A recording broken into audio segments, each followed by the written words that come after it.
Welcome to CI-TV. I'm your host, Peter Ernest. Today's episode also looks at the competing interests of national security and corporations. Sought-after technology is often dual use, meaning it has a civilian and a military application.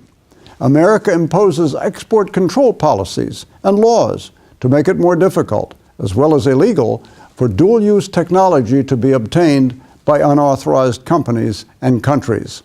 However, we continue to see some of our most advanced technologies sold to both adversarial and allied nations.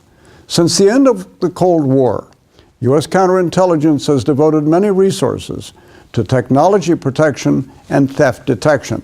Let's now look at part 2 of this 3-part series and learn more about the evolution of the nuclear programs of Nazi Germany, the Soviet Union, and Iraq.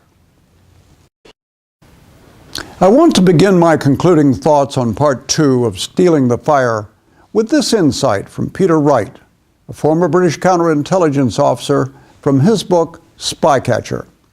An intelligence service, particularly a counterintelligence service, depends on its memory and sense of history. Without them, it is lost.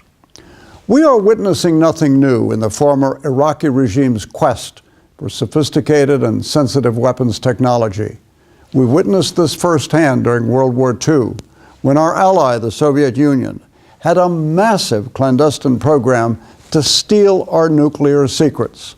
What they couldn't design or create for themselves had to be stolen from nations that could, specifically Great Britain and America.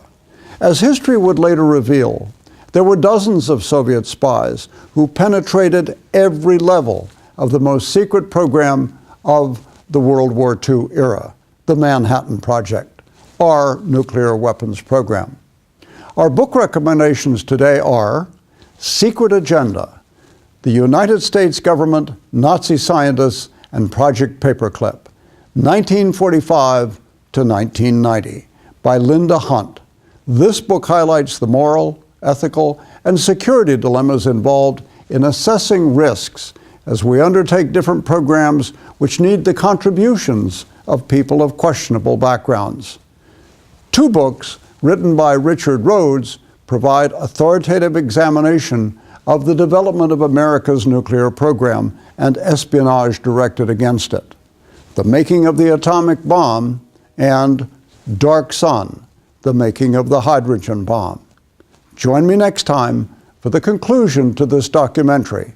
I'm your host for CI-TV, Peter Ernest.